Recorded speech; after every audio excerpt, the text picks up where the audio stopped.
ಹಾಸನದಲ್ಲಿ ಕರವೇ ಮುಖಂಡರ ವಿರುದ್ಧ ವಿಶೇಷ ಚೇತನರ ಮೇಲೆ ದೌರ್ಜನ್ಯವೆಸಗಿದ ಆರೋಪ ಕೇಳಿಬಂದಿದೆ. ವಾಹನ ಪಾರ್ಕಿಂಗ್ ಹಣ ಕೇಳಿದ್ದಕ್ಕೆ ಗಲಾಟೆ ಮಾಡಿದ್ದಾರೆಂದು ಕರವೇ ಜಿಲ್ಲಾಧ್ಯಕ್ಷ ಮನು ವಿರುದ್ಧ ದೂರು ದಾಖಲಾಗಿದೆ. ವಾಹನ ಪಾರ್ಕಿಂಗ್ ಸ್ಥಳ ಗುತ್ತಿಗೆ ಪಡೆದಿರೋ ವಿಶೇಷ ಚೇತನ ಮಂಜೇಗೌಡ ಮೇಲೆ ಹಲ್ಲೆ ನಡೆಸಿದ್ದಾರೆಂದು ದೂರಿನಲ್ಲಿ ಉಲ್ಲೇಖಿಸಿದ್ದಾರೆ. ಹಾಸನದ ಸಾರಿಗೆ ಬಸ್ ನಿಲ್ದಾಣದ ವಾಹನ ಪಾರ್ಕಿಂಗ್ನಲ್ಲಿ ನಡೆದ ಗಲಾಟೆ ವಿಡಿಯೋ ಸಿಸಿಟಿವಿಯಲ್ಲಿ ಸೆರೆಯಾಗಿದೆ. ಶಕ್ತಿ ಯೋಜನೆ ಜಾರಿಯಾದ ದಿನದಿಂದಲೂ ಮಹಿಳೆಯರು ಮತ್ತು ನಿರ್ವಾಹಕರ ಮಧ್ಯೆ ಗಲಾಟೆ ಸರ್ವೇ ಸಾಮಾನ್ಯ ಆಗಿದೆ. ಇದೀಗ ಮತ್ತೊಂದು ಸಮಸ್ಯೆ ಶುರುವಾಗಿದೆ.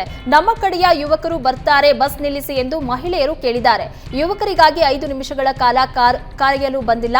ಆದ್ದರಿಂದ ಸಂಡೂರಿನಿಂದ ಬಳ್ಳಾರಿಗೆ ಬಸ್ ಹೊರಟಿದೆ. ಇದರಿಂದ ಸಿಡಿದಿದ್ದ ಮಹಿಳೆಯರು ನಿರ್ವಾಹಕರನ್ನ ಅವಾಚ್ಯ ಶಬ್ದಗಳಿಂದ ನಿಂದಿಸಿದ್ದಾರೆ. ನಿಮ್ಮ ಅಪ್ಪನದ ಬಸ್ ಎಂದು ಮಹಿಳೆಯರು ಕೇಳಿದ್ದಾರೆ. ಆಗ ಮಾತಿಗೆ ಮಾತು ಬೆಳೆದು ಗಲಾಟೆ ಶುರುವಾಗಿದೆ. ಬಳ್ಳಾರಿಯ ಕಂಪ್ಲಿ ಭಾಗದ ರೈತರಿಂದ ಭತ್ತ ಖರೀದಿಸಿದ್ದ ವ್ಯಾಪಾರಿ ರಾಜೇಶ್ ಹಣ ಕೊಡದೆ ಸತಾಯಿಸಿದ್ದಾನೆ. ಇದರಿಂದ ಸಿಡಿದಿದ್ದ ರೈತರು ಎಪಿಎಂಸಿ ಕಚೇರಿ ಮುಂದೆ ಪ್ರತಿಭಟನೆ ನಡೆಸಿದ್ದಾರೆ.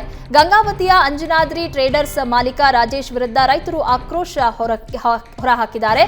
23 ಲಕ್ಷ ರೂಪಾಯಿ ಹಣ ಕೊಡದೆ ಸತಾಯಿಸ್ತಾ ಇರುವ ರಾಜೇಶ್ನನ್ನ ಹಣ ಕೇಳಲು ಹೋದ್ರೆ ದೌರ್ಜನ್ಯ ಮಾಡ್ತಾ ಇದ್ದಾರೆ ಅಂತ ಆರೋಪಿಸಿದ್ದಾರೆ.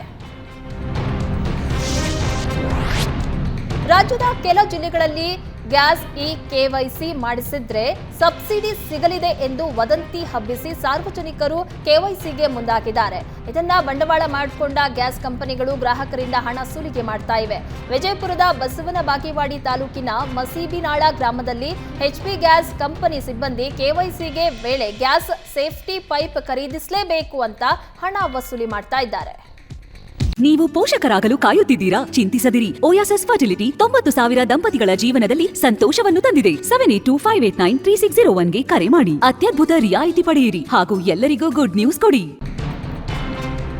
ಹೊಸ ವರ್ಷಾಚರಣೆಗೆ ಬೆಂಗಳೂರು ಗ್ರಾಮಾಂತರ ಡಿಸಿ ಟಫ್ ರೂಲ್ಸ್ ಜಾರಿ ಮಾಡಿದ್ದಾರೆ. ಪ್ರವಾಸಿ ತಾಣಗಳಿಗೆ ನಿರ್ಬಂಧ ಹೇರಿ ಜಿಲ್ಲಾಧಿಕಾರಿ ಆದೇಶವನ್ನು ಹೊರಡಿಸಿದ್ದಾರೆ. ಶಿವಗಂಗೆ ಬೆಟ್ಟ, ಸಿದ್ದರ ಬೆಟ್ಟ, ಮಾಕಾಳಿ ದುರ್ಗ, ಆವತಿ ಬೆಟ್ಟ, ನಂದಿ ಬೆಟ್ಟದ ತಪ್ಪಲಿನಲ್ಲಿ ಸಾರ್ವಜನಿಕರ ಪ್ರವೇಶ ನಿಷೇಧಿಸಲಾಗಿದೆ. ಹೊಸ ವರ್ಷಾಚರಣೆಗೆ ಹಲವೆಡೆ ನಿರ್ಬಂಧ ಹೇರಲಾಗ್ತಾ ಇದೆ. ನದಿ ಅಂಚಿನ ಪ್ರೇಕ್ಷಣೀಯ ಸ್ಥಳಗಳಲ್ಲಿ ಪಾರ್ಟಿ ಮಾಡಲು ಪ್ರವಾಸಿಗರು ಆಗಮಿಸಲಿದ್ದಾರೆ.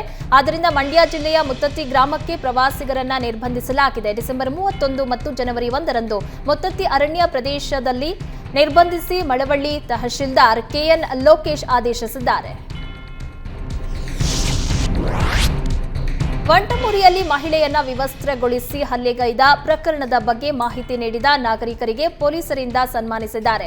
ವಂಟಮುರಿ ಗ್ರಾಮದ ಜಹಗೀರ, ವಸೀಂ ಹಾಗೂ ಸಿದ್ದಪ್ಪಗೆ ಪೊಲೀಸ್ ಆಯುಕ್ತ ಎಸ್ಎನ್ ಸಿದ್ದರಾಮಪ್ಪರಿಂದ ಸನ್ಮಾನಿಸಲಾಗಿದೆ. ಹೈಕೋರ್ಟ್ ಮತ್ತು ಪೊಲೀಸರಿಂದ ಮೂವರಿಗೆ ಪ್ರಶಂಸನಾ ಪತ್ರವನ್ನ ಕೊಡಲಾಯಿತು. ಸನ್ಮಾನ ಮಾಡಿದ ಬಳಿಕ ಮಾತನಾಡಿದ ಮೂವರು ಅಂದು ನಡೆದ ಘಟನೆಯನ್ನ ವಿವರಿಸಿದ್ದಾರೆ.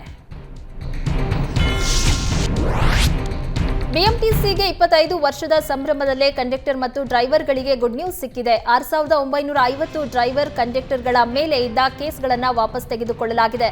ಎಲ್ಲಾ ಕೇಸ್ ವಜಾ ಮಾಡಿ ಬಿಎಂಟಿಸಿ ಎಂಡಿ ಆದೇಶಿಸಿದ್ದಾರೆ. ಮೈಸೂರು ಜಿಲ್ಲೆಯಲ್ಲಿ ಕಾಡು ಪ್ರಾಣಿಗಳ ಹಾವಳಿ ಮತ್ತೆ ಮುಂದುವರೆದಿದೆ. ಟಿ ನರಸೀಪುರ ತಾಲೂಕಿನ ಎಡದೊರೆ ಗ್ರಾಮದಲ್ಲಿ ಚಿರತೆ ಪ್ರತ್ಯಕ್ಷವಾಗಿದೆ. ಎಡದೊರೆ ಗ್ರಾಮದ ಕಬ್ಬಿನ ಗದ್ದೆ ಬಳಿ ಚಿರತೆ ಪ್ರತ್ಯಕ್ಷವಾಗಿದ್ದು, ಚಿರತೆ ನಡೆದುಕೊಂಡು ಹೋಗ್ತಾ ಇರುವ ದೃಶ್ಯವನ್ನ ಸ್ಥಳೀಯರು ಸೆರೆ ಹಿಡಿದಿದ್ದಾರೆ. ಸ್ಥಳಕ್ಕೆ ಅರಣ್ಯ ಇಲಾಖೆ ಸಿಬ್ಬಂದಿ ಭೇಟಿ ನೀಡಿ ಪರಿಶೀಲನೆ ನಡೆಸಿದರು.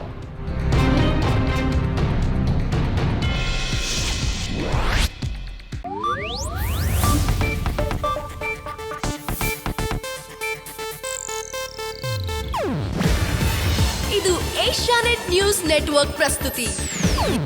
ನೀವು ನೋಡ್ತಿದ್ದೀರಾ ಏಷ್ಯಾನೆಟ್ ಸುವರ್ಣ ನ್ಯೂಸ್.